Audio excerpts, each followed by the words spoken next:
नमस्कार. राज्यसेवा मुख्य परीक्षांसाठी फार महत्त्वाचे टॉपिक आपण घेऊन आलो आहोत. यामध्ये आपण PYQ ॲनालिसिसची सिरीज चालू केलेली आहे आणि त्याचाच पुढचा भाग म्हणून आपण हा पार्ट 2 घेऊन येतो आहे, जो 2019 मध्ये झालेला GS2 आणि GS1चा पेपर आहे तो आपण ऑलरेडी कवर केला आहे. आज आपण जो GS3चा जो पार्ट आहे, या GS3 पार्टमधला पार्ट 2 घेऊन येतो आहे विद्यार्थी मित्रांनो. हा पार्ट 2 आपला असणार आहे 51 पासून तर 100 पर्यंतचे प्रश्न आपण घेणार आहोत त्याच्यामध्ये. तर हा जो 2019चा पेपर आपण घेतोय, हा पेपर आपला 15 जुलै 2019ला पार पडला होता. आपण हा सेट ए बघतोय. या सेट ए मध्ये आपला 51 नंबरचा प्रश्नापासून आपण सुरुवात करणार आहोत. आणि जर तुम्ही या व्हिडिओचा पार्ट 1 जर बघितलेला नसेल तर तो तुम्ही नक्की बघा. इथे आपण डिस्क्रिप्शन बॉक्समध्ये तो टाकून देऊयात किंवा त्याचं प्लेलिस्ट पण आहे, तर ती प्लेलिस्ट पण तुम्ही चेकआउट करू शकतात. बघा मित्रांनो, जास्त वेळ न घेता आपण आपल्या आजच्या टॉपिकला सुरुवात करू. सर्वप्रथम टॉपिक सुरू करण्यापूर्वी तुम्ही जो सिलेबस आहे तो तुमच्या समोर ठेवा, जेणेकरून तुम्हाला कोणत्या टॉपिकवर कशा पद्धतीने प्रश्न विचारले जातात याचा अंदाज येईल आणि कशा पद्धतीने तो प्रश्न टॅकल केला पाहिजे याबद्दल आज आपण चर्चा करणार आहोत. ॲनालिसिसचा अर्थ असा असतो की जे काही ऑप्शन्स आहेत आणि कशा पद्धतीने तो लॉजिकली सॉल्व करायला पाहिजे याबद्दलची माहिती तुम्हाला या व्हिडिओतून भेटेल, की कोणता जो ऑप्शन आहे तो इलिमिनेट केला पाहिजे, कशा पद्धतीने प्रश्न वाचला पाहिजे, याचे सोर्सेस काय आहेत, कोणत्या पुस्तकातून तुम्हाला हे सगळे टॉपिक कवर होणार आहेत. आणि 2023च्या मेन्ससाठी फार महत्त्वपूर्ण हा व्हिडिओ असणार आहे. चला तर मग विद्यार्थी मित्रांनो, आपण 51 नंबरचा प्रश्न बघूयात. हा जो 51 नंबरचा प्रश्न आहे तो आपला जो 2.13 नावाचा जो टॉपिक आहे HR मधला, मानवी हक्कामधला, त्याच्यामध्ये मूल्य, नीतितत्वे आणि प्रमाणके यामधला हा टॉपिक आहे. तर त्याच्यावर आपण प्रश्न वाचूयात आणि बघूयात कशा पद्धतीने याचं उत्तर आपल्याला भेटेल. 51 नंबरचा प्रश्नामध्ये 3 ऑप्शन दिलेले आहेत आणि आपल्याला बरोबर विधान सांगायचं आहे. वाचूयात. अपेक्षित वर्तन प्रकारांशी संबंधित अशी मानदंड स्वरूपी सामान्यीकरणे म्हणजे सामाजिक नियमने. म्हणजे आपल्याला काय विचारतायत, ते नॉर्म्स विचारतायत. नॉर्मचा अर्थ आपल्याला विचारतायत. सामाजिक नियमने, त्याबद्दल आपल्याला प्रश्न विचारलेला आहे. हा जो भाग आहे आपला, जो स्टेट बोर्ड आहे, स्टेट बोर्ड 11वीचं स्टेट बोर्ड आहे, त्यातला एक सब्जेक्ट आहे समाजशास्त्र, त्याला सोशिओलॉजी पण म्हणतो बघा आपण.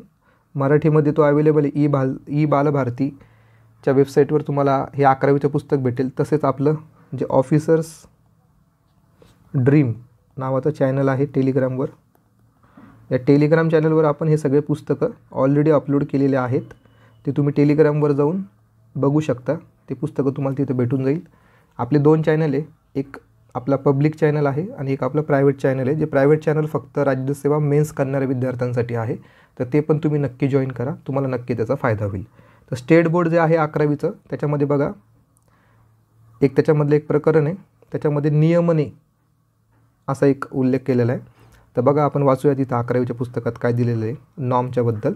नियमने म्हणजे एखाद्या समाजातील सदस्यांनी कशा प्रकारे वर्तन करावे, म्हणजे बिहेवियर त्याचं कसं असलं पाहिजे, याविषयीचे नियम म्हणजे काय, नॉर्म्स किंवा नियमने. काही नियम आपण काय करू नये याविषयीचे मार्गदर्शन करतात, तर काही नियम समाजात वावरत असताना कशा प्रकारे वागावे हे सांगतात. बहुतांशी नियम हे सर्वांना समान लागू पडतात, तर काहीच नियम विशिष्ट संस्कृतीला धरून असतात. सामाजिक नियमनाचे 2 भागात वर्गीकरण करता येते. एक आहे लोकरीती आणि एक आहे लोकनीती. लोकरीती त्या मानाने सौम्य असतात व सौम्यपणे समाजातील व्यक्तींवर लादल्या जातात. इतकी माहिती आपल्यासाठी सफिशियंट या प्रश्नासाठी. म्हणजे नियमन आपल्याला कळालेलं ते काय एक प्रकारचं वर्तन आहे. ही आपल्याला याच्यातून एक काय भेटली, आयडिया भेटलेली आहे 11वीच्या पुस्तकातून. आता आपण आपल्या प्रश्नावर येऊ. अपेक्षित वर्तन प्रकारांशी संबंधित अशी मानदंड स्वरूपी सामान्यीकरण म्हणजे सामाजिक नियमने. यस, पहिलं विधान बरोबर ठरते. आपण आत्ताच बघितलं वर्तन म्हणजे काय, बघा अपेक्षित वर्तन म्हणजे काय, सामाजिक नियमने. दुसरं ऑप्शन वाचू.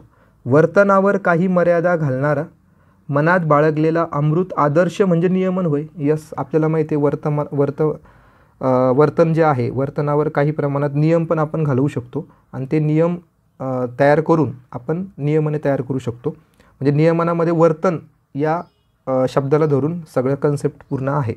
म्हणजे बी नंबरचं विधान पण याच्यामध्ये येतं. त्यानंतर व्यक्तींच्या वर्तनविषयक समूहांच्या अपेक्षा म्हणजे नियमन होय. म्हणजे हे पण विधान बरोबर ठरते. म्हणजे प्रत्येक विधानांमध्ये इथं वर्तन, बिहेवियर याबद्दल बोललेले आहे. बघा इथे इंग्लिशमध्ये जर बघितलं तर बिहेवियर त्याच्याबद्दल उल्लेख करण्यात आलेला आहे आणि नियमनाला इंग्लिशमध्ये नॉर्म्स म्हणतात. तर हे सगळे विधानं काय तिथे बरोबर ठरत आहेत. म्हणजे वरीलपैकी सर्व आपलं उत्तर असणार आहे. बघा इथं सोर्स काय आहे, 11वीचं समाजशास्त्राचं पुस्तक, त्यामधलं एक चॅप्टर आहे, त्याच्यामध्ये नियमने दिलेले आहेत. तर ते आपल्याला वाचायचं आहे. आपला टॉपिक आहे 2.13, HR मधला टॉपिक आहे हा, मानवी हक्कामधला. आणि अशा पद्धतीने हा प्रश्न सॉल्व करायचा होता. आणि तुम्ही एक नोटीस केलं असेल की HRD आणि HRच्या पेपरमध्ये जास्त काही जे प्रश्नांचे उत्तर असतात ते वरीलपैकी सर्व असतात. त्याच्यामुळे त्याच्याकडे पण तुमचं लक्ष असायला पाहिजे. म्हणजे लॉजिक, ट्रिक आणि तुमचा अभ्यास या सगळ्यांचं सांगड ज्याला घालता येईल त्याला HRDचा पेपर हा सोपा जाईल. पुढे जाऊयात आपण. इयत्ता 10वीच्या परीक्षेत नापास होणाऱ्या विद्यार्थ्यांसाठी कौशल्य विकास कोर्स सुरू करण्यात आले.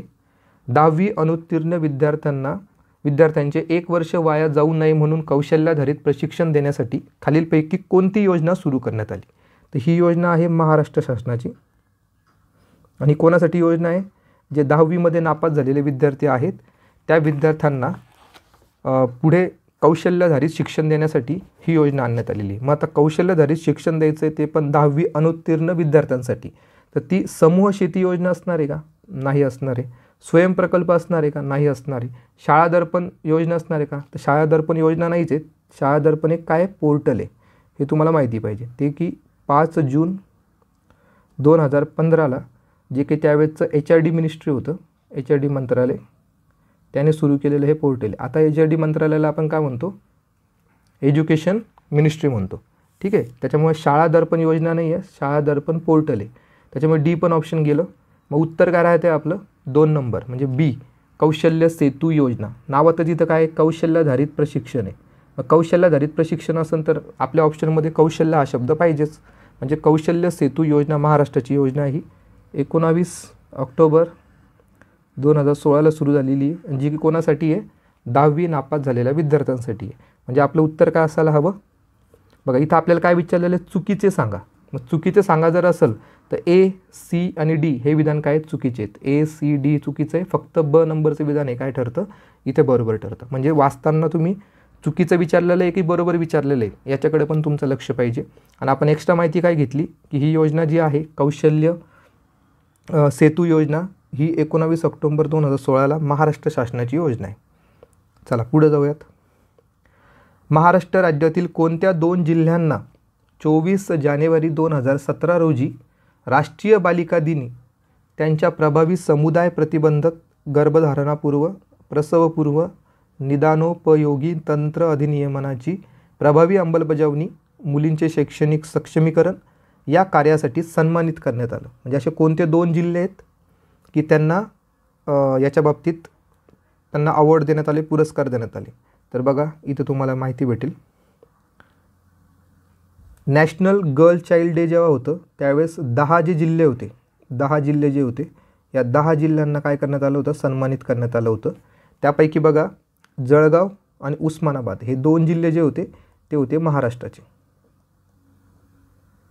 आणि याच्यावरच आपल्याला आयोगाने प्रश्न विचारलेला आहे.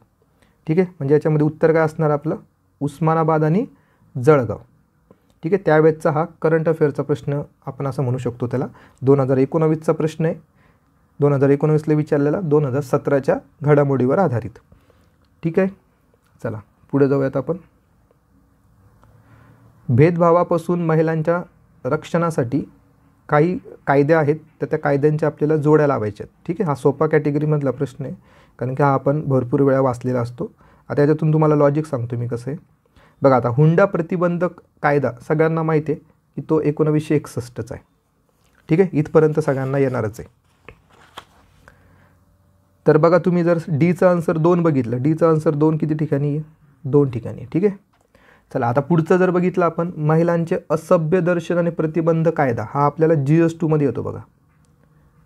हा आपण GS2 मध्ये बघितलेला आहे. कोणत्या टॉपिकमध्ये बघितलेला आहे आपण? हा प्रसार माध्यमे. प्रसार माध्यमांमध्ये महिलांविषयी, महिला पत्रकार वगैरे जी काही माहिती आहे त्याच्यामधला हा GS2चा भाग आहे. तर तेव्हा आपण हा कायदा बघितलेला असतो.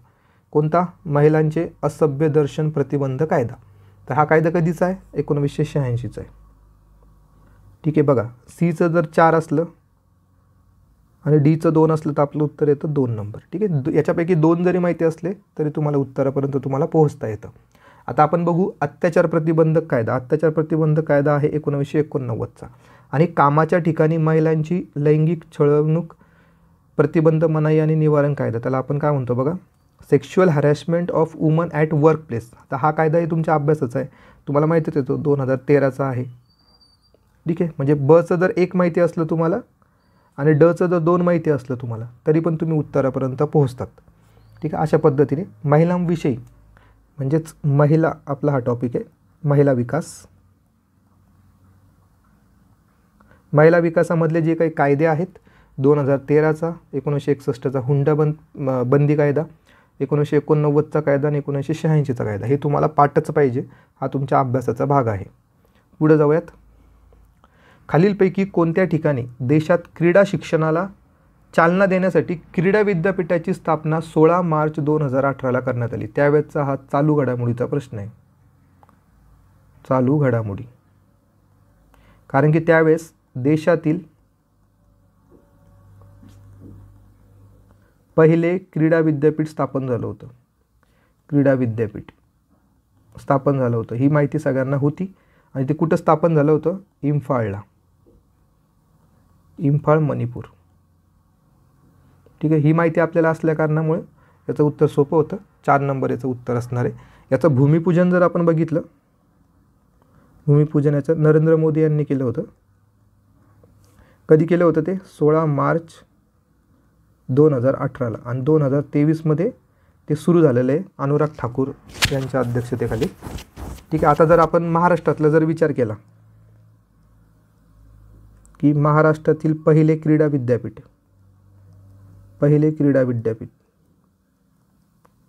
कुठं स्थापन झालं? तर ते स्थापन झालेलं आहे बालेवाडी, पुणे येथे. कधी? 2021-22 या वर्षामध्ये. ठीक आहे, महाराष्ट्रातले पहिले क्रीडा विद्यापीठ बालेवाडी, पुणे. आणि देशातलं पहिलं क्रीडा विद्यापीठ इम्फाळ, मणिपूर. पुढे जाऊयात. बालकांचे कल्याण निश्चित करण्यासाठी शासकीय हस्तक्षेपाच्या संदर्भात 2010 हे वर्ष महत्त्वाचे वर्ष म्हणता येईल. 2010मध्ये खालील कायद्यांपैकी कोणता कायदा अंमलात आला? 2010ला कोणता कायदा अंमलात आलेला आहे? आणि तो पण कशाच्या संदर्भात? बालकांच्या कल्याणाच्या संदर्भात. आपल्याला एक कायदा माहिती आहे, RTE 2009चा, आणि तो अंमलात कधी आलेला आहे? 2010ला. एवढं आपल्याला माहिती आहे. आता आपण बघूयात ऑप्शनमध्ये आहे का तो कायदा. मोफत आणि सक्तीच्या शिक्षणाचा बालकांचा हक्काचा कायदा. यस, 1 नंबर आपलं उत्तर असणार आहे. बाकीचं वाचायची पण आपल्याला गरज नाही पडणार आहे. ठीक आहे, चला पुढे. जागतिकीकरणाच्या काळात बदलणारी सामाजिक नियमने. हा प्रश्न परत बघा, सामाजिक नियमनावर, म्हणजे 2.13वर आलेला प्रश्न आहे. सेकंड क्वेश्चन हा या टॉपिकवर आलेला. आणि मूल्य यावर भाष्य करणारे कंटेम्पररी इंडिया सोशिओलॉजिकल व्ह्यू हे पुस्तक कोणाचं आहे? आता हा प्रश्न कसा आहे? स्किप करण्यासारखा प्रश्न आहे, कारण की हा फॅक्च्युअल प्रश्न आहे, 1 लाइनर प्रश्न आहे. जर तुम्हाला येत असेल तर तुम्ही सॉल्व करा, नाही येत असेल तर सरळ याला स्किप करून पुढे जायचं. याचा ऑप्शन आहे 3 नंबर, सतीश देशपांडे यांचं हे पुस्तक आहे. चला पुढे जाऊयात. प्रतिष्ठेने जीवन जगता यावे म्हणून कठीण परिस्थितीतील महिला बळींच्या पुनर्वसनास संस्थात्मक आधार पुरविण्यासाठी खालील योजनांपैकी कोणती योजना आहे? आता ही योजना कोणासाठी आहे? कठीण परिस्थितीतील महिला बळींच्या पुनर्वसनासाठी, म्हणजे रिहॅबिलेशनसाठी आहे. कशाला? रिहॅबिलेशनला सपोर्ट करण्यासाठीची योजना आहे, आणि ते पण महिलांच्या बाबतीत आहे. म्हणजे याचं उत्तर काय असायला हवं मग? स्वदार गृह. ठीक आहे, आता हे बघा, मातुश्री आश्रम जर बघितला तर कशासाठी आहे? हे काय? एक ओल्ड एज होम आहे, वृद्धाश्रम आहे. ठीक आहे, यशोदा कुटीर काही नावातच काही वाटत नाही. हिरकणी आश्रम पण नसणार आहे. स्वदार गृह हे रिहॅबिलेशनसाठी असणार आहे महिलांच्या. पुढे जाऊयात. मादक पदार्थांच्या सेवनामुळे होणारे परिणाम. बघा आता अशा प्रकारचे जे प्रश्न असतात त्याला आपण प्युअर ॲनालिटिकल प्रश्न म्हणतो. याला ॲनालिटिकल प्रश्न म्हणतात. एकदम प्रॉपर नीट वाचायचा आणि याचं बऱ्यापैकी आन्सर हे वरीलपैकी सर्वच असतं, पण तरी पण एकदा नीट वाचून घ्यायचं. काही क्वेश्चनमध्ये त्यांनी हिंट दिलेली असते, काही कीवर्ड असतात की ज्याच्यावरून आपण ऑप्शनला एलिमिनेट करू शकतो. प्रश्न काय? मादक पदार्थांच्या सेवनामुळे होणारे परिणाम आपल्याला विचारतात. काही ठिकाणी काय करतात ते कारणे विचारतात. ठीक आहे, काही ठिकाणी आपल्याला पार्श्वभूमी विचारतात आणि काही वेळा आपल्याला परिणाम विचारतात. अशा पद्धतीचे प्रश्न विचारण्याची टेक्निक असते. त्याच्यामुळे या प्रश्नामध्ये आपल्याला परिणाम विचारलेले आहेत मादक पदार्थाच्या सेवनामुळे. म्हणजेच दारू जर पिलेली असेल तर दारूमुळे होणारे परिणाम आपण त्याला कन्सिडर करू शकतो. पहिलं ऑप्शन, व्यक्तींची स्मरणशक्ती आणि बुद्धिमत्ता कमी होऊ शकते. यस, बरोबर आहे. जास्त प्रमाणात जर मादक पदार्थांचे सेवन होत असेल तर ह्या गोष्टी होऊ शकतात. 1 नंबर तर बरोबर आहे. मादक पदार्थांच्या सेवनामुळे अपघात होतात, हे तर सगळ्यांनाच माहिती आहे की दारू पिल्यामुळे गाडी चालवताना काय होतं, अपघात होत असतात, हे तर सगळ्यांना माहीतच आहे. रोगप्रतिकार शक्ती कमी होते, हे पण सगळ्यांना माहिती आहे. सी नंबर पण याच्यामध्ये यायला पाहिजे. मादक पदार्थ कमी खर्चिक असतात. बघा किती डाऊटफुल आहे प्रश्न, ऑप्शन किती डाऊटफुल आहे की मादक पदार्थ हे कमी खर्चिक असतात असं ते म्हणत आहेत. तर नाही, हे चुकीचं आहे. म्हणजे डला चुकीचं ठरवलं तर आपलं उत्तर काय असणार आहे? ए, बी आणि सी. ठीक आहे, बोनस प्रश्न होता हा. पुढे जाऊयात. आता बेरोजगारीचा दर आपल्याला ओळखलेला आहे. म्हणजे आपल्याला काय सांगितलेलं आहे? अनएम्प्लॉयमेंट रेट सांगा बाबा. ठीक आहे, हा आपण प्रीमध्ये पण वाचत असतो, आपण कंबाईनचा अभ्यास करताना पण वाचत असतो. त्याच्यामुळे हा एकदम इझी प्रश्न आहे, इझी कॅटेगरीतला प्रश्न आहे. आपल्याला अनएम्प्लॉयमेंट रेट ओळखायचा आहे. याच्यापैकी खालीलपैकी कोणता त्याचा फॉर्म्युला आहे? पहिली गोष्ट तर त्याच्यामध्ये 1000 गुणत नसतात, इथंच ते एलिमिनेट झाले. आता आपल्याला माहिती आहे की आपल्याला जर बेरोजगारीचा दर काढायचा असेल तर वर आपण काय ठेवत असतो? बेरोजगारींची संख्या ठेवत असतो. ठीक आहे, कारण खाली पूर्ण भारताची लोकसंख्या ठेवणार का आपण? तर नाही. कोणाची लोकसंख्या ठेवणार आहे? एकूण श्रमशक्ती ठेवणार आहे.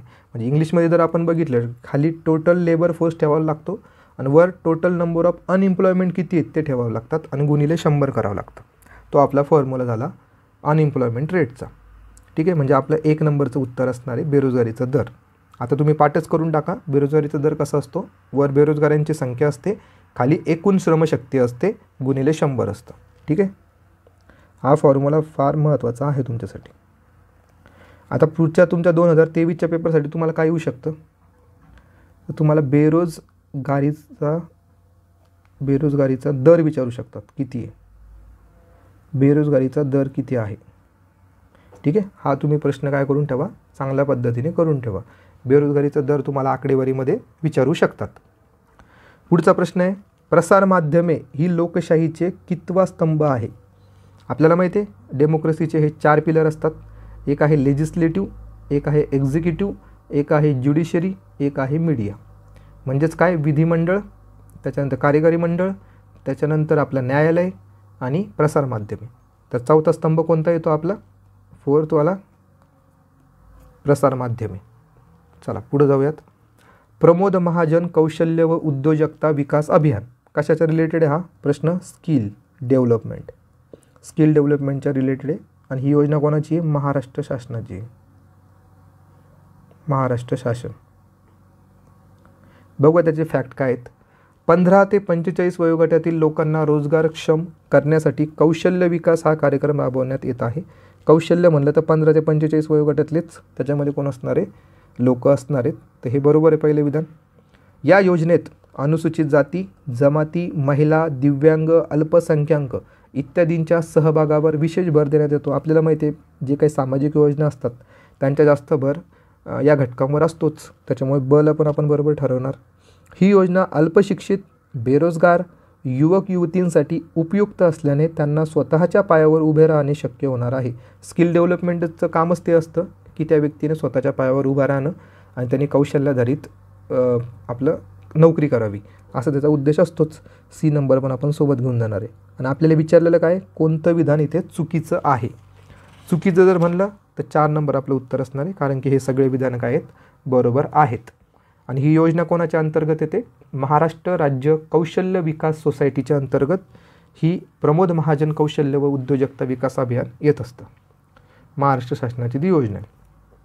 पुढे खालील कोणत्या व्यक्तींच्या नावाने महाराष्ट्र सरकारद्वारा राज्यस्तरावरील व्यक्तींना 1,00,000 रुपये आणि 2 संस्थांना 50,000 रुपयांचा पुरस्कार देवदासींच्या कल्याणासाठी कार्य करण्यासाठी दिला जातो? देवदासींच्या कल्याणासाठी. इथे महात्मा गांधी ऑलरेडी एलिमिनेट होऊन जाईल. त्यानंतर E.V. रामस्वामी पेरियार, तर हे महाराष्ट्र सरकारचं असल्यावर E.V. रामस्वामी पेरियार याच्यामध्ये येणार नाही, याला आपण एलिमिनेट करणार. आता उरतं काय आपल्याकडे 2 ऑप्शन उरत आहे, सेथू लक्ष्मीबाई आणि लताताई सकट. तर आता महाराष्ट्र शासनाचा पुरस्कार असल्यावर नाव पण कोणाचं पाहिजे, थोडं महाराष्ट्रीयन व्यक्तीचं पाहिजे. तर लताताई सकट याचं उत्तर येतं. जर तुमचा शेवटी एकदम तुम्हाला उत्तर येतच नसेल तर तुम्ही अशा पद्धतीने लॉजिक लावू शकता. इलिमिनेशन करून 50-50% आल्याच्या नंतर तुम्हाला ते लॉजिक लावता येतं. मग इथे बाजूला फोटो दिसत असेल, दिवंगत लताताई सकट राज्यस्तरीय पुरस्कार 2012-13 पासून महिला आणि बालविकास विभागाच्या अंतर्गत येतं. ठीक आहे, चला याचं उत्तर आपल्याला कळालं, लताताई सकट आहे. पुढचा प्रश्न बघूया आपण आता. महाराष्ट्र शासन आदिवासी क्षेत्रातील ग्रामपंचायतींना विकासाकरिता कोणत्या योजनेअंतर्गत 5% निधी उपलब्ध करून देते? म्हणजे अशी कोणती योजना आहे की त्याच्या अंतर्गत ग्रामपंचायतींना म्हणजे आदिवासी क्षेत्रातल्या ग्रामपंचायतींना 5% निधी पुरवला जातो? तर आपल्याला माहिती आहे पेसा योजना आहे ती. पेसा योजनेच्या अंतर्गत 1996ची योजना, तिच्या अंतर्गत हे 5% रक्कम किंवा निधी त्या ग्रामपंचायतीला दिला जात असतो. चुकीचा पर्याय आपल्याला विचारलेला आहे, म्हणजे हे बाकीचे जे सगळे विधान आहेत ते चुकीचे आहेत. म्हणजेच BCD आपलं उत्तर असणार आहे. बघा इथं तुम्हाला दिसत असेल की राज्यपाल महोदयांनी 30 ऑक्टोबर 2014 अन्वये काय केलेलं बघा, 9 एप्रिल 2015 9 एप्रिल 2015च्या बैठकीनुसार अनुसूचित क्षेत्रातील ग्रामपंचायतींना दरवर्षी आदिवासी उपाययोजनेच्या एकूण तरतुदीपैकी 5% निधी उपलब्ध करून देण्याच्या योजनेस मान्यता देण्यात आली आहे. ठीक आहे, इथे स्पष्ट उल्लेख आहे. त्यानंतर वर बघा इथे की देशामध्ये जर आपण बघितलं या पेसाच्या अंतर्गत किती राज्य येतात, तर 10 राज्य येतात. बघा 10 राज्य येतात.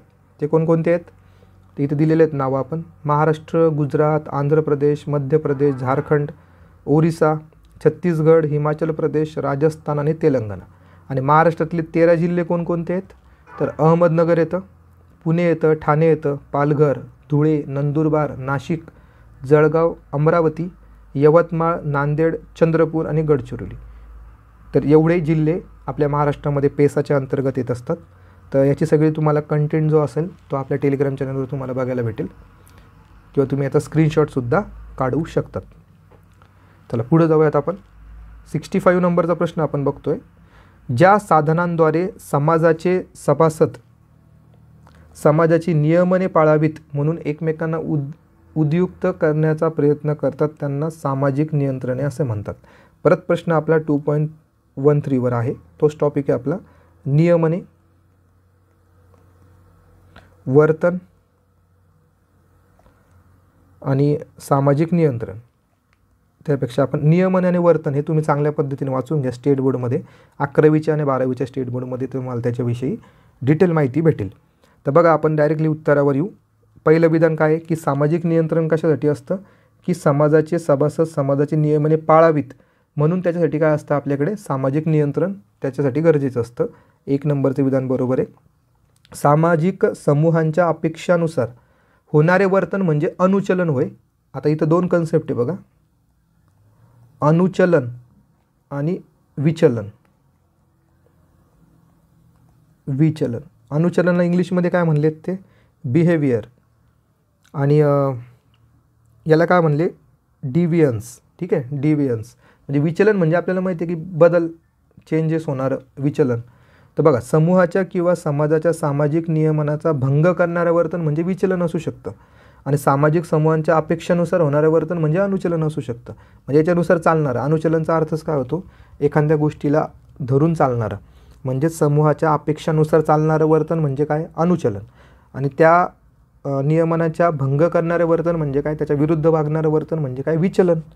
हे आपण लॉजिकली पण लावू शकतो. त्याच्यामुळे B आणि C हे दोन्ही विधान याच्यामध्ये बरोबर ठरतात.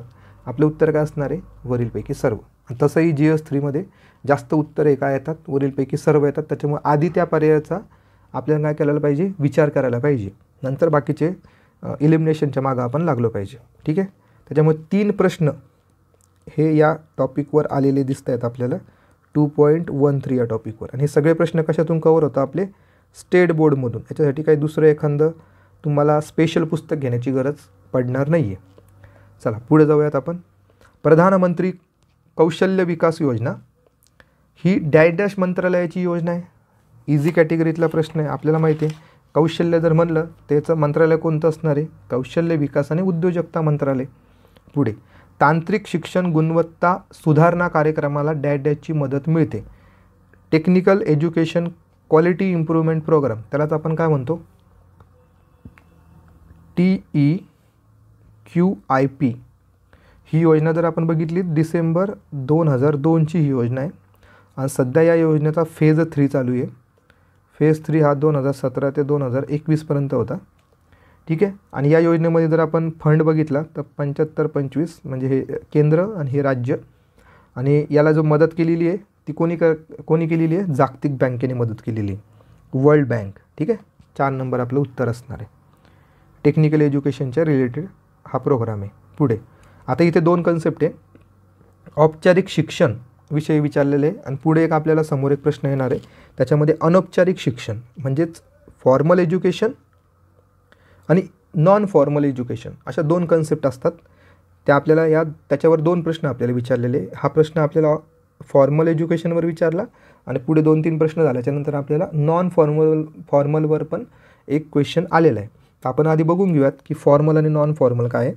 तर बघा, फॉर्मल शिक्षण म्हणजे काय की जे आपण ट्रॅडिशनल शिक्षण घेत आलेलो आहोत. त्याच्यामध्ये एक सिलेबस असतो, त्याच्यामध्ये काही सुट्ट्या असतात, त्याच्यामध्ये प्रॉपर तुमचं टीचिंग होत असते, ऑफलाईन टीचिंग, जे की तुम्ही शाळेत जातात आणि शाळेत जाऊन जे टीचिंग घेत असतात त्याला आपण फॉर्मल एज्युकेशन असं म्हणत असतो. बघूयात आता ऑप्शन. अध्यापन पद्धतीत वर्ग पद्धती असते, शिक्षक असतात, ते प्रत्यक्ष उपस्थित राहून शिकवण्याचं काम करत असतात, त्याला आपण काय म्हणतो? Formal education. ए नंबरचं विधान बरोबर आहे. अभ्यासक्रम हा पूर्वनिश्चित असतो. आपण शाळेत जाण्याच्या पहिलेच आपला अभ्यासक्रम निश्चित असतो, आपली पुस्तकं निश्चित असतात, त्याला आपण म्हणत असतो फॉर्मल एज्युकेशन. तर बी नंबरचं पण विधान बरोबर आहे. गरजेनुसार अभ्यासक्रम तयार केला जातो, तर हे चुकीचं आहे. याच्यामध्ये फॉर्मल एज्युकेशनमध्ये हा गरजेनुसार अभ्यासक्रम तयार केला जात नाही, तो पूर्वनियोजित असतो. ठीक आहे. त्याच्यामुळे सी नंबरचं विधान हे चुकीचं ठरतं. सी नंबरचं विधान जर चुकीचं ठरलं तर आपल्याला माहिती आहे की 3 नंबरचं विधान आपण एलिमिनेट करणार आहे. आणि आपल्याला माहिती आहे ए आणि बी बरोबर आहे. इथे ए आणि बी दिसतं, इथे ए आणि बी दिसतं, इथे ए दिसतच नाही आहे, म्हणून 4 नंबर पण एलिमिनेट झाला. आता आपल्यासमोर 2 पर्याय आहे, 1 नंबर आणि 2 नंबर. डी नंबरचं विधान वाचू. विविध स्तर असतात त्याच्यामध्ये. आधीच्या स्तरातील शिक्षण पूर्ण केल्याशिवाय पुढील स्तरातील शिक्षणात प्रवेश दिला जात नाही. माहिती आहे आपल्याला. 6वी जर आपण पास नाही झालो तर 7वीला ॲडमिशन नाही भेटणार. 7वीला आपण पास नाही आलो तर 8वीला ॲडमिशन नाही भेटणार. हे काय आपलं फॉर्मल एज्युकेशन आहे. Formal education. ठीक आहे. किती इझी क्वेश्चन होता. फक्त वाचताना प्रॉपर तो प्रश्न वाचून तुम्ही उत्तर द्यायला हवं. ए, बी आणि डी हे आपलं उत्तर असणार आहे. ठीक आहे. कशावर प्रश्न होता हा? फॉर्मल एज्युकेशनवर. फॉर्मल एज्युकेशन जे की आपण सगळ्यांनी घेतलेलं आहे ते जे आहे ते आपलं फॉर्मल एज्युकेशन आहे. पुढे महाराष्ट्र राज्यात सर्व शिक्षा अभियान कार्यक्रमाची अंमलबजावणी करण्यासाठी खालीलपैकी कोणती संस्था जबाबदार आहे? सर्व शिक्षा अभियान 2000 ते 2001 सुरू झालेलं. तर याची अंमलबजावणी जर महाराष्ट्रात बघितलं तर ते कोण करत असतं? महाराष्ट्र प्राथमिक शिक्षण परिषद. कारण की सर्व शिक्षा अभियान हे प्राथमिक शिक्षणावर जास्त भर देत असतं. त्याच्यामुळे याचं उत्तर काय असणार आहे? 2 नंबर.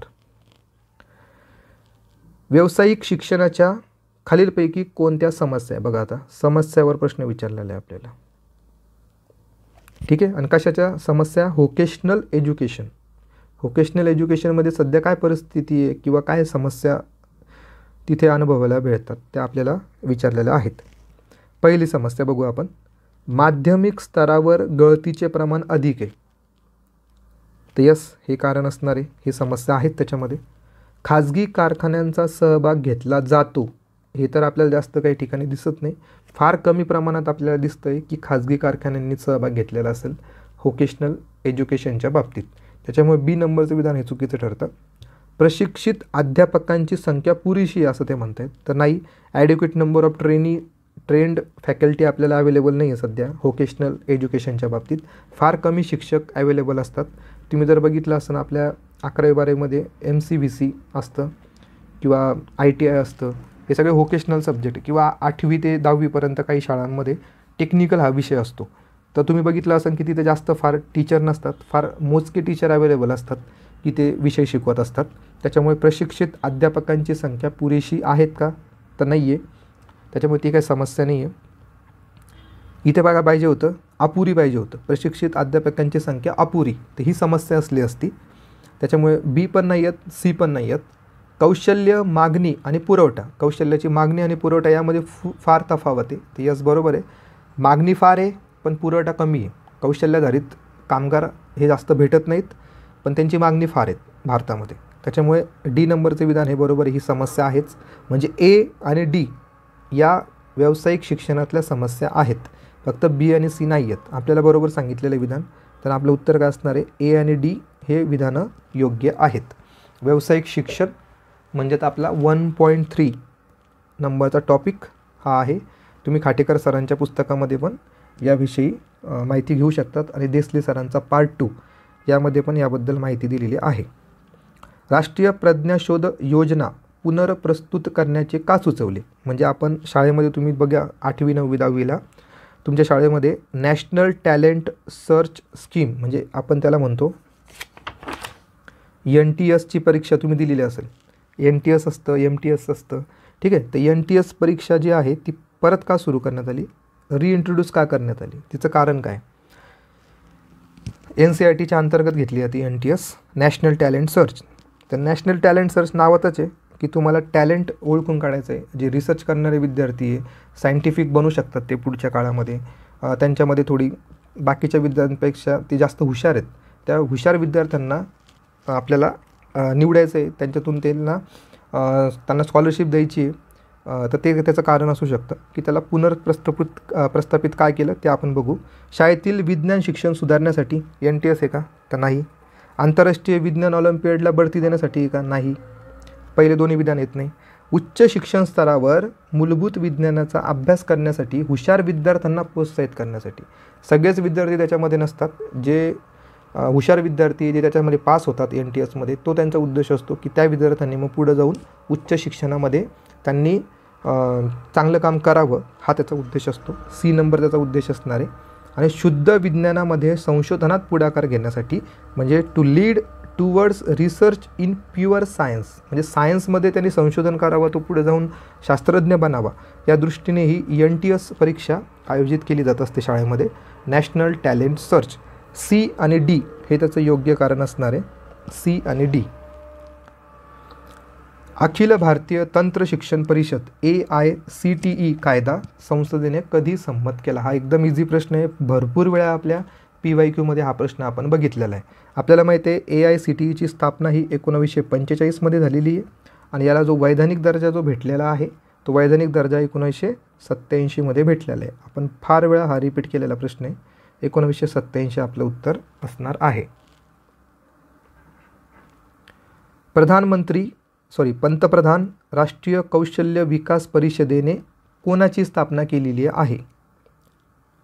तर याचं उत्तर जर बघितलं QCI, NCERT, NCDC आणि LMIS. आता हे कौशल्य आहे म्हणून आपलं उत्तर काय असणार आहे, NSDC असणार आहे. ठीक आहे, नॅशनल स्किल डेव्हलपमेंट काउन्सिल. ठीक आहे, NSDC. पुढे आता पुढचं जे आहे NIEPA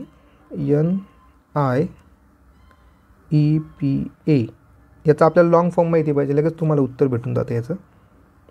national institute of educational planning and administration.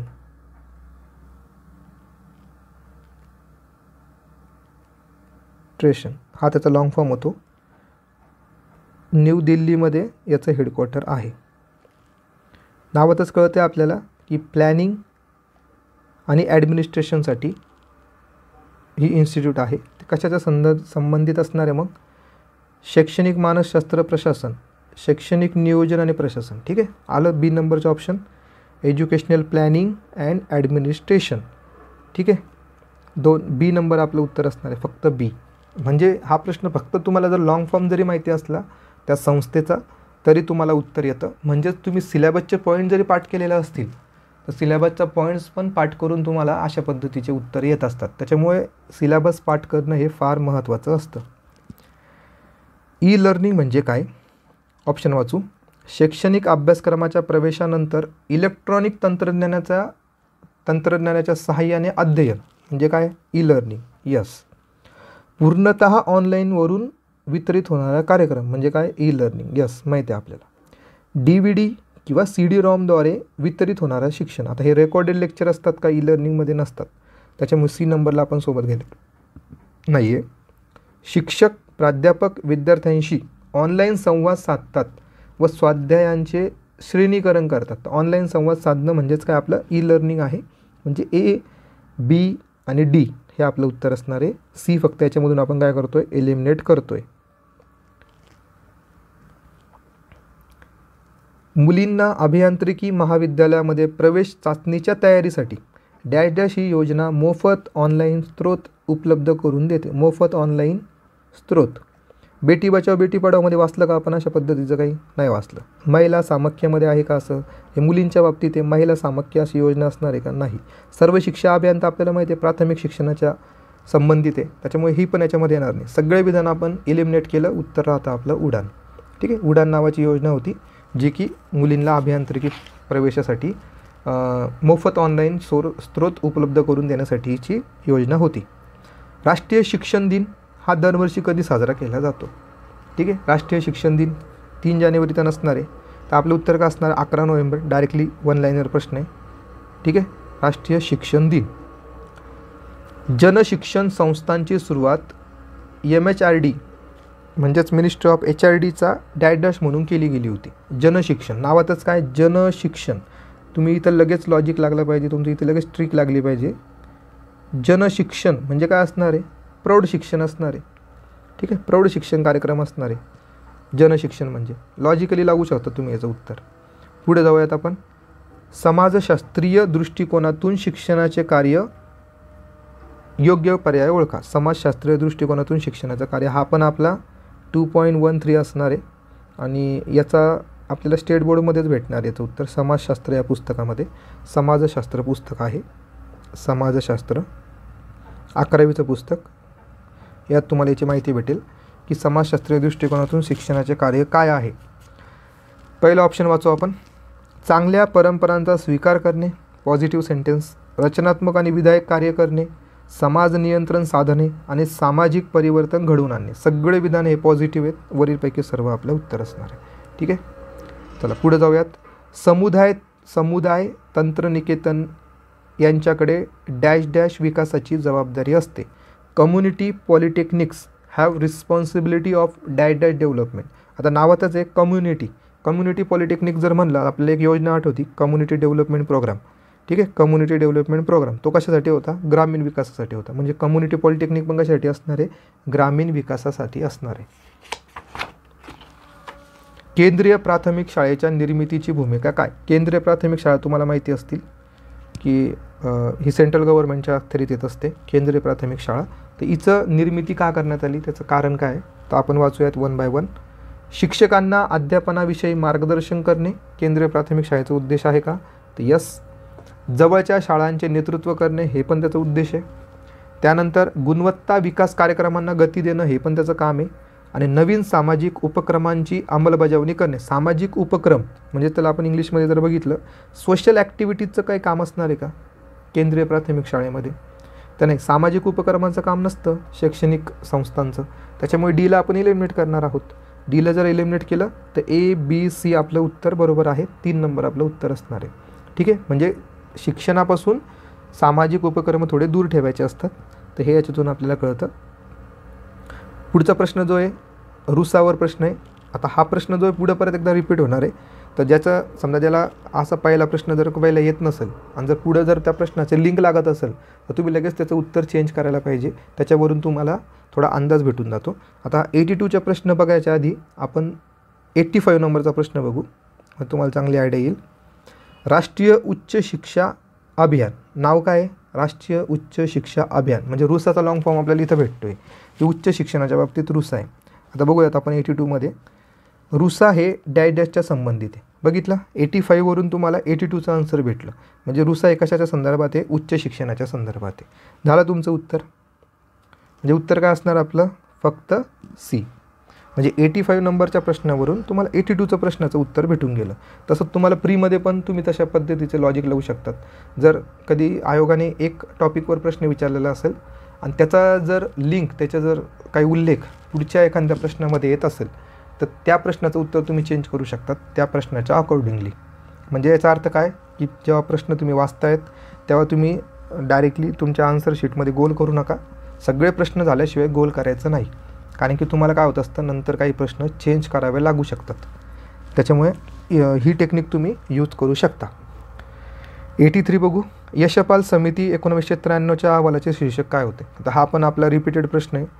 Learning without burden हे याचं उत्तर असणार आहे. तणावमुक्त अध्ययन की यशपाल समितीने सांगितलं होतं 1993चा की विद्यार्थ्यांचं जे काही पुस्तकांचं वजं असतं ते जे दप्तरामध्ये घेऊन जातात तर ते कमी करण्यावर त्यांचं जास्त लक्ष होतं की पुस्तकं कशी कमी करता येईल आणि विद्यार्थ्यांची जी बॅग असते स्कूल बॅग ती कशी, तिचं वजन कसं कमी करता येईल त्यावर आधारित तो रिपोर्ट होता. अक्षम विद्यार्थ्यांसाठीच्या एकात्मिक शिक्षणाला मध्यवर्ती स्थान डॅश डॅशमुळे प्राप्त झाले. म्हणजे डिझेबल्ड जे चिल्ड्रन असतात, दिव्यांग चिल्ड्रन जे असतात तर त्यांच्या शिक्षणाला कशामुळे मध्यवर्ती स्थान प्राप्त झालं ते आपल्याला सांगायचं आहे. समावेशित शिक्षण कायद्यामुळे, समान संधी हक्क संरक्षण आणि संपूर्ण सहभाग कायदा 1995मुळे, शिक्षणाचा अधिकार 2009मुळे आणि माहितीचा अधिकार तर इथेच इलिमिनेट होणार. शिक्षणाचा अधिकार हा सगळ्या विद्यार्थ्यांसाठी आहे. पण जर आपल्याला स्पेसिफिक विचारलेलं आहे डिझेबल्ड चिल्ड्रनसाठी तर डिझेबल चिल्ड्रनसाठी जर आपण बघितलं तर तो 2 नंबरचा कायदा त्यांच्यासाठी असतो. समान संधी हक्क संरक्षण आणि संपूर्ण सहभाग कायदा 1995 हा त्यांच्यासाठी आहे. म्हणजे डिझेबल्ड चिल्ड्रन हा जो टॉपिक आहे आपला HR मधला त्याच्याशी रिलेटेड हा प्रश्न आहे. आता पुढचा प्रश्न, रुसा ही जी योजना आहे ती कोणत्या पंचवार्षिक योजनेच्या अंतर्गत सुरू झालेली? रुसा जर बघितलं तर ही लेटेस्टवाली योजना आहे. APJ अब्दुल कलाम यांनी पण या योजनेचा उल्लेख करण्यात आला होता त्यांनी. तर त्याच्यामुळे जर बघितलं ही योजना आहे ती 12व्या पंचवार्षिक योजनेच्या मध्ये 12वी पंचवार्षिक योजना 2013. राममूर्ती समितीने स्त्री शिक्षण विषयक जागृती निर्माण करण्यासाठी पुढीलपैकी कोणत्या साधनाचे महत्त्व स्पष्ट केलेले आहे? आता बघा समजा तुम्हाला माहिती नाही की राममूर्ती समिती काय आहे, ठीक आहे, पण तुम्हाला माहिती आहे की स्त्री शिक्षणाविषयक जागृती निर्माण करायची त्यासाठी कोणतं साधन उपयुक्त असू शकतं? तुम्ही एक लॉजिकली विचार करू शकता. भौतिक साधन, पुस्तकाचं साधन, जनसंपर्क साधने की इलेक्ट्रॉनिक माध्यमाचं साधनं. आता ही समिती थोडी जुनीच असणार आहे. त्याच्यामुळे याचं उत्तर काय असणार बघा 3 नंबर. म्हणजे पब्लिक रिलेशन टूल जे असतात, जनसंपर्क साधनं जे असतात त्याच्याद्वारे तुम्ही स्त्री शिक्षणाची जागृती करू शकता. चला पुढे जाऊयात. महिलांचे सक्षमीकरण करण्यासाठी प्राथमिक शिक्षण विभागामार्फत पुढीलपैकी कोणत्या योजना राबवण्यात येतात? कोणाचं सक्षमीकरण करायचं? महिलांचं सक्षमीकरण करायचं. कशाच्या रिलेटेड? प्राथमिक शिक्षणाच्या रिलेटेड. तर तुम्हाला काय काय उपाययोजना राबवता येतात? तुम्ही एक अधिकारी म्हणून पण अशा पद्धतीने विचार करू शकतात. बघूयात आता ऑप्शन. मुलींची पटसंख्या वाढवण्यासाठी शिक्षक आणि विस्तार अधिकारी यांना उत्तेजनार्थ पारितोषिक देणे. हे आहे का पॉसिबल? यस आहे. पुढे दुर्बल घटकांतील मुलींना शाळेत नियमित येण्यासाठी उपस्थिती भत्ता देणे. हे पण आपण उपाययोजना करू शकतो आपण जर अधिकारी असलो तर. शैक्षणिकदृष्ट्या मागासलेल्या भागात प्राथमिक शाळेतील अनुसूचित जाती आणि अनुसूचित जमातीच्या विद्यार्थ्यांना विशेष सुविधा आणि मोफत गणवेश आणि लेखन साहित्य जर पुरवलं तर त्यांचा प्राथमिक विभागाद्वारे हे विचार होऊ शकतात आणि त्यांना त्याच्याद्वारे महिलांचं सक्षमीकरण होऊ शकतं. म्हणजे C नंबर पण पॉझिटिव्ह सेंटेन्स आहे. प्राथमिक शाळांमध्ये मुलींच्या स्वच्छतागृहांची सोय करणे. आपल्याला माहिती आहे की स्वच्छतागृह जर चांगलं नसलं, मुलींसाठी जर त्या सुविधा उपलब्ध नसल्या तर काय होऊ शकतं? मुलींची पटसंख्या घटू शकते. त्याच्यामुळे हे पण एक उपाययोजना असणार आहे. म्हणजे D पण हे पॉझिटिव्ह सेंटेन्स आहे. म्हणजे आपलं उत्तर काय असणार आहे? 4. ठीक आहे. ॲनालिटिकल आपण प्रश्न वाचला, सगळे विधानं पॉझिटिव्ह वाटले आणि आपण उत्तर काय दिलं? वरीलपैकी सर्व दिलं. सर्वांसाठी शिक्षण या चळवळी अंतर्गत शासन कोणते उपक्रम राबवत आहे? सर्व शिक्षा अभियान, जिल्हा प्राथमिक शिक्षण कार्यक्रम, शिक्षण हमी योजना. दुसरं विधान वाचू. फक्त सर्व शिक्षा अभियान आणि जिल्हा प्राथमिक शिक्षण, ह्या फक्त शब्दामुळे डाऊट निर्माण होतो. इथं परत फक्त सर्व शिक्षा अभियान आणि राष्ट्रीय माध्यमिक शिक्षण अभियान, फक्त सर्व शिक्षा अभियान आणि शिक्षण हमी योजना, म्हणजे हे फक्त जो कीवर्ड आहे त्याच्यामुळे हे तिन्हीचे तिन्ही विधान काय झाले इथे चुकीचे ठरत आहेत. ठीक आहे. सर्वांसाठी शिक्षण म्हणलं तर आपण जास्तीत जास्त योजनेला सोबत घेऊन जाण्याचा प्रयत्न करू, म्हणजे 1 नंबर आपलं उत्तर असणार आहे. ठीक आहे. म्हणजे हे फक्त ह्या कीवर्डमुळं हे 2, 3 आणि 4 नंबरचे ऑप्शन हे चुकीचे ठरतात. त्याच्यामुळे कीवर्डकडे तुमचं जास्त फोकस हवा. 89 नंबरचा प्रश्न बघतोय आपण. शिक्षणाचा हक्क कशाच्या संबंधात आहे? म्हणजे आपला राईट टू एज्युकेशन याबद्दल विचारत आहेत. सर्वांना शिक्षण आहे का या रिलेटेड, म्हणजे या कायद्याच्या बाबतीत तर नाही. 0 ते 14 आहे का? नाही. 0 वयोगटातल्या विद्यार्थ्यांना कसं शिकवणार आहे? 1 वर्षाच्या विद्यार्थ्यांना कसं शिकवणार आहे? त्यांच्यासाठी असणार आहे तो कायदा? नाही. तर 6 ते 14 बरोबर आहे. 6 ते 14 वयोगटातील सर्व मुलांना मोफत आणि सक्तीचे शिक्षण देण्यासाठी शिक्षणाचा हक्क आहे. ठीक आहे. सर्व मुलींना आहे का फक्त? नाही. म्हणजे आपलं उत्तर काय असणार आहे? फक्त सी. ठीक आहे. एकदम सोपा प्रश्न होता. 6 ते 14 वयोगट हा आपला कीवर्ड होता. अनौपचारिक शिक्षणाचे जाळे म्हणजे काय? बघा, आधीचा एक प्रश्न बघितला होता आपण फॉर्मल एज्युकेशनवर. आता हा जो प्रश्न आहे तो नॉन फॉर्मलवर आहे. जे आपण सर्वांनी शिक्षण घेतलेलं आहे ते फॉर्मल एज्युकेशनमधून घेतलेलं आहे, ज्याच्यामध्ये की पूर्वनियोजित अभ्यासक्रम असतो. शिक्षक वर्गामध्ये येतात आणि ते शिकवतात. त्याच्यानं आपल्या परीक्षा होतात आणि जर 7वी पास झालं तर 8वीमध्ये जाता येतं, 8वी पास झालं तर 9वीमध्ये जाता येतं. अशा पद्धतीचं शिक्षण असतं, त्याला आपण म्हणतो formal education. Non formal education बघूयात आपण काय असतं. तर ते असतं मुक्त विद्यापीठाच्या मार्फत, मुक्त शाळांच्या मार्फत आणि पत्राद्वारे अभ्यासक्रम होत असतो, की मनानुसार तुमच्या नीडनुसार तो अभ्यास असतो. त्याला आपण नॉन फॉर्मल एज्युकेशन असं म्हणत असतो. किंवा त्याच्यामध्ये गॅपही घेता येतो. 2 वर्ष तुम्ही शिक्षण घेऊ शकता, परत गॅप घेऊ शकता. तुमच्या मनानुसार हे सगळा तो कारभार असतो. TV, रेडिओ, ग्रंथालय आणि मासिकांद्वारे जे शिक्षण घेतलं त्याला आपण नॉन फॉर्मल एज्युकेशन असं म्हणतो. किंवा मग तुमचे आईवडील जर तुम्हाला शिकवत असतील घरच्या घरी तर ते पण काय झालं, एक नॉन फॉर्मल शिक्षणच झालं. कृषी कामगारांसाठी विशेष कार्यक्रम असतात, कामगार शिक्षण असतं, यात्रा असते, उत्सव असतं, सामाजिक कल्याणकारी उपक्रम असतात. किंवा जे ऊसतोड कामगार असतात, ऊसतोड कामगारांच्या मुलांना जे तात्पुरती जी शाळा भरवली जाते ती पण काय झाली, एक नॉन फॉर्मल एज्युकेशनच झालेलं आहे. ठीक आहे. सी नंबर पण त्याच्यामध्ये येतं. विशेष संस्था जसे की युवक मंडळ असेल, केंद्रीय महिला कल्याणकारी परिषदा असतील, केंद्रीय महिला कल्याणकारी परिषदा, त्यांच्याद्वारे जे शिक्षण दिलं जातं ते सगळं काय झालं आपलं अनौपचारिक किंवा नॉन फॉर्मल एज्युकेशन झालं. म्हणजे वरीलपैकी सर्व हे आपलं उत्तर असणार आहे. शिक्षणातील वंचित घटकामध्ये कोणाकोणाचा समावेश होतो? ठीक आहे. इझी कॅटेगरीतला प्रश्न आहे आपण. तर कोणाकोणाचा समावेश होणार? अल्पसंख्याकांची मुले असतात का वंचित घटकामध्ये? यस, असतात. शारीरिक अपंग म्हणजे दिव्यांग मुलं असतात का? असतात. SC आणि STचे मुलं असतात का? असतात. स्थलांतरितांची मुले असतात का? यस, असतात. म्हणजे वरीलपैकी सर्व हे कोणत्या गटामध्ये येतात? अंडर प्रिव्हिलेज क्लासेसमध्ये यांचा समावेश होत असतो एज्युकेशनच्या बाबतीत. आता अध्यापन तंत्रविज्ञानाविषयी किंवा नुसार अध्यापनाच्या क्रमगत 3 पायऱ्या आहेत. तर त्या कोणत्या आहेत आणि त्या कशा पद्धतीच्या आहेत? म्हणजे आपल्याला काय विचारलं, 3 sequential steps of teaching as per technology of teaching. Teaching जे आहे आपलं, टीचिंगच्या 3 स्टेप आपल्याला विचारलेलं आहे, त्यांचा आपल्याला सिक्वेन्स सांगायचं आहे. ठीक आहे. आपण आता ऑप्शन वाचू. प्रारंभिक वर्तन, अंतिम वर्तन, अध्यापन आणि अध्ययन प्रक्रिया. अध्यापन अध्ययन प्रक्रिया, अंतिम वर्तन, प्रारंभिक वर्तन. प्रारंभिक वर्तन, अध्यापन अध्ययन प्रक्रिया आणि अंतिम वर्तन. आता बघा लॉजिक काय लागू शकतं, हे जे प्रारंभिक वर्तन हे सगळं शेवटी असणार आहे का? याचा सिक्वेन्स नसणार आहे. ठीक आहे. 1, 2, 3 पैकी नाही हे तर आपलं ऑप्शन नसणार आहे. आता आपल्याकडे उरतं काय, 1 आणि 3. तर आपल्याला माहिती आहे अंतिम वर्तन हे कधी असणार आहे? शेवटच्या स्टेपला असणार आहे. म्हणजे आपलं उत्तर असणार आहे 3. सगळ्यात स्टार्टिंगला काय असणार? प्रारंभिक. सगळ्यात एंडिंगला काय असणार? अंतिम वर्तन. आणि मधात काय असणार आहे? अध्यापन अध्ययन प्रक्रिया. ठीक आहे. त्याच्यामुळे आपलं 3 नंबर उत्तर येऊन जातं. थोडं कॉमन सेन्स यूज केला आणि ॲनालिटिकल हा प्रश्न आपण सॉल्व केला.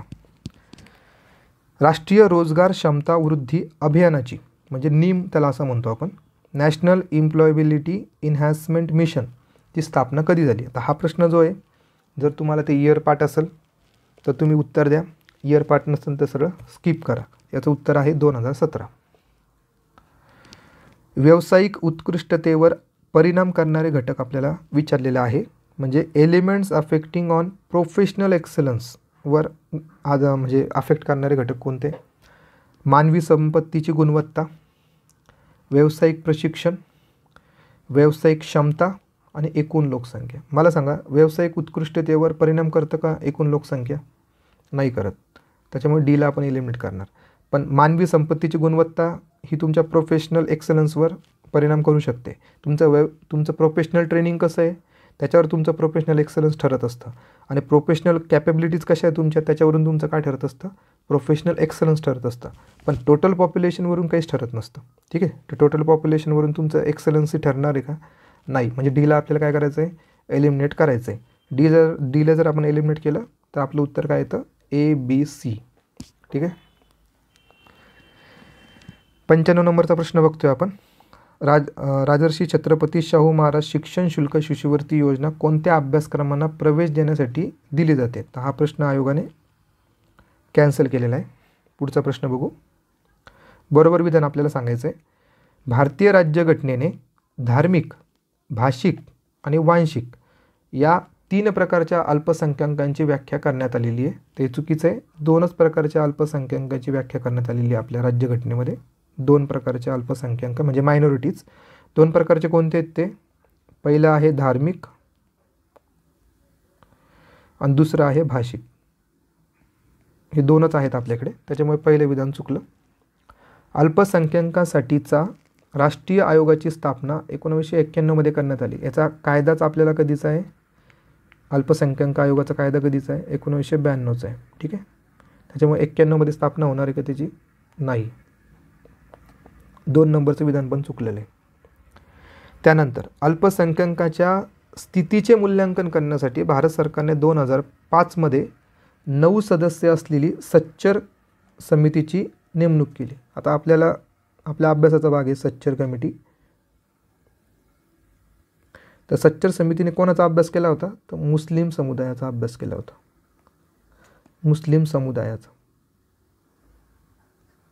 अभ्यास केला होता. हे तुम्ही पाठच करून टाका.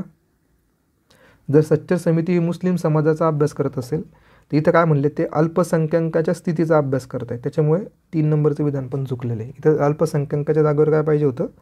मुस्लिम हा शब्द पाहिजे होता. ठीक आहे. त्याच्यामुळे आपलं उत्तर काय असणार आहे? 4. यापैकी एकही नाही बरोबर. म्हणजे सगळेचे सगळे विधान काय आहे तिथे चुकीचे ठरत आहेत. अल्पसंख्याक घटकाविषयीचा प्रश्न होता हा. 97 नंबरचा प्रश्न बघतोय आपण. एक प्रादेशिक संघटना विचारलेली आहे. ते कोणतं विधान बरोबर नाही म्हणजे चुकीचं विधान आपल्याला सांगायचं आहे. प्रादेशिक सहकार्यासाठी दक्षिण आशियाई संघटनेची स्थापना ही 8 डिसेंबर 1985 8 डिसेंबर 1985ला झालेली. ती यस हे विधान बरोबर आहे. आपल्या अभ्यासाचा भाग आहे. नंतर सार्कच्या सचिवालयाची स्थापना काठमांडू येथे 17 जानेवारी 1986 रोजी झाली. तर हा फॅक्च्युअल प्रश्न आहे. तर इथं पाहिजे होतं 1987 हवं होतं. ठीक आहे. त्याच्यामुळे आपलं चुकीचं विधान कोणतं आहे? 2 नंबर. पुढचे पण विधान वाचून घेऊयात. सार्कचा उद्देश दक्षिण आशियातील लोकांचे कल्याण करणे, त्यांच्या जीवनाचा दर्जा उंचावणे हे तर असणारच आहे त्याचा उद्देश. ठीक आहे. त्यानंतर अमजद हुसेन बी सियाल हे सार्कचे वर्तमान म्हणजे जून 2019 मध्ये ते त्यावेळेचे महासचिव होते. ठीक आहे. हे पण विधान काय इथे बरोबर आहे. सध्या जर आपण बघितलं सध्या याचे महासचिव कोण आहेत तर ते आहेत बघा इसाला रुआन विरॅकुन. हे आता कोण आहे? महासचिव आहेत. हे कोणत्या देशाचे आहेत? श्रीलंका या देशाचे आहेत 2021 पासून. आणि हे जे अमजद हुसेन बी सियाल होते हे कुठून कुठपर्यंत होते? 2017 पासून 2020 पर्यंत हे या पदावर होते. आता आपण सार्कविषयी थोडी एक्स्ट्रा माहिती घेऊ. सार्कमध्ये टोटल सदस्य आपण बघूयात किती आहे. 8 सदस्य आहेत बघा. ते कोणकोणते? अफगाणिस्तान आहे, पाकिस्तान आहे, भारत आहे आणि नेपाळ आहे. ठीक आहे. 5 नंबरला बांगलादेश आहे, 6 नंबरला भूतान आहे, 7 नंबरला कोण असणार आहे आपला मालदीव आणि 8 नंबरला असणार आहे श्रीलंका. यामध्ये म्यानमार येत नाही, हे लक्षात ठेवा. 8 सदस्य येतात फक्त सार्कमध्ये. चला पुढे जाऊयात. 98 नंबरचा प्रश्न बघतोय आपण. खालीलपैकी कोणत्या किंवा कोणते बालकांचे फक्त घटनात्मक हक्क आहेत? घटनात्मक हक्क म्हणजे काय? त्यांचा उल्लेख कशात करण्यात आलेला आहे? राज्यघटनेत त्या तरतुदींचा उल्लेख करण्यात आलेला आहे. पहिलं ऑप्शन, वय वर्ष 6 ते 14 वयोगटातील सर्व बालकांना मोफत आणि सक्तीचे शिक्षण देण्याची तरतूद 21A मध्ये आहे. वय वर्ष 6 ते 14 वयोगटातील प्रत्येक बालकाला प्राथमिक शिक्षण पूर्ण होईपर्यंत नजीकच्या परिसरात शाळेत आणि मोफत सक्तीचे शिक्षण मिळण्याचा हक्क हा कशामध्ये देण्यात आलेला आहे? RTA ॲक्ट 2009 मध्ये. म्हणजे हा काय कायदेशीर आहे किंवा त्याला आपण काय म्हणू, कायदेशीर अधिकार आहे. B नंबरचा कायदेशीर अधिकार आहे. 14 वर्षाखालील कोणत्याही बालकाला कारखान्यात, खाणीत किंवा इतर कोणत्याही धोकादायक ठिकाणी कामावर ठेवता येणार नाही. तर हा आपला काय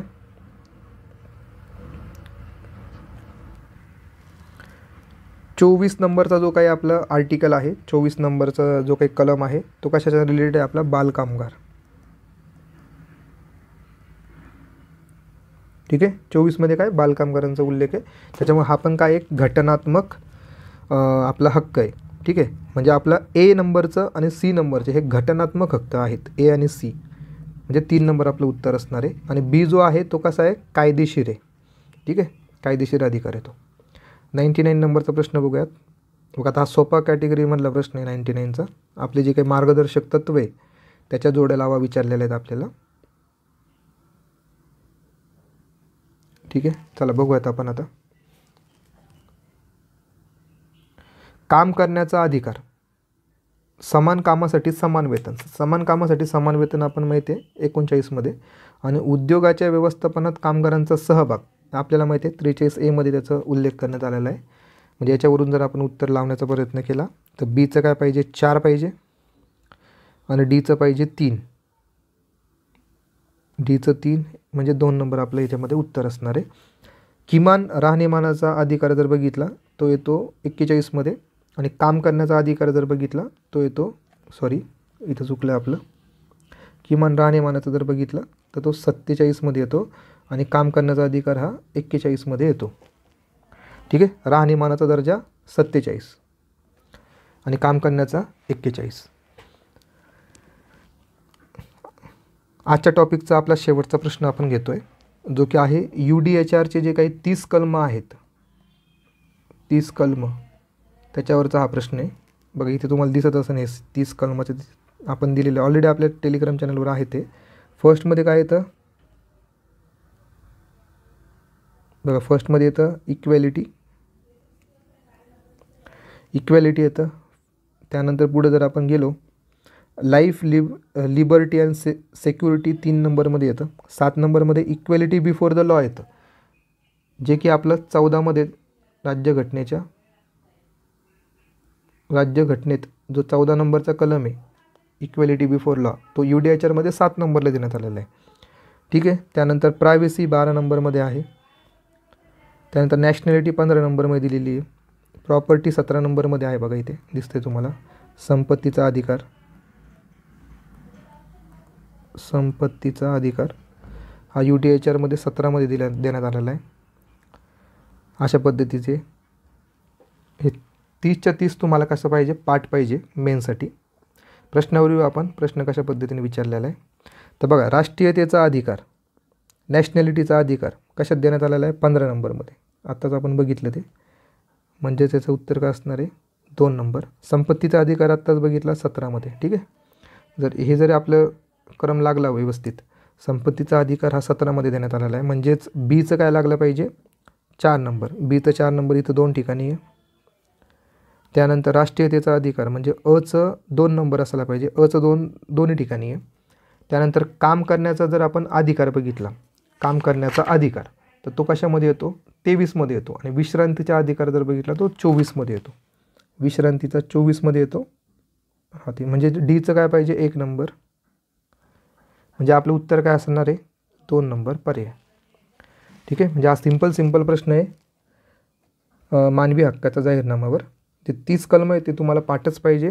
आणि 30 कलम पाठ करताना तुम्हाला राज्यघटनेमध्ये जे कलम आहेत, राज्यघटनेचे कलम आणि UTHR मधले असलेले कलम यांच्यासोबत तुम्हाला कंपॅरेटिव्हली अभ्यास करावा लागणार आहे. तेव्हा तुमचे अशा पद्धतीचे प्रश्न सॉल्व्ह होतील. बघा विद्यार्थी मित्रांनो, आता हा पूर्ण आपण 50 प्रश्न बघितलेले आहेत. आणि येणाऱ्या काळामध्ये आपण पुढचे जे 101 पासूनचे जे प्रश्न आहेत ते आपण घेणार आहोत पार्ट 3मध्ये. तर नक्की तोही तुम्ही व्हिडिओ बघा. आणि व्हिडिओ पूर्ण बघितल्याबद्दल धन्यवाद. आणि व्हिडिओ आवडला असेल तर लाईक करा, तुमच्या मित्रांना शेअर करा. आणि अजूनही जर सबस्क्राईब केलेलं नसेल चॅनलला तर चॅनलला आधी सबस्क्राईब करा. धन्यवाद.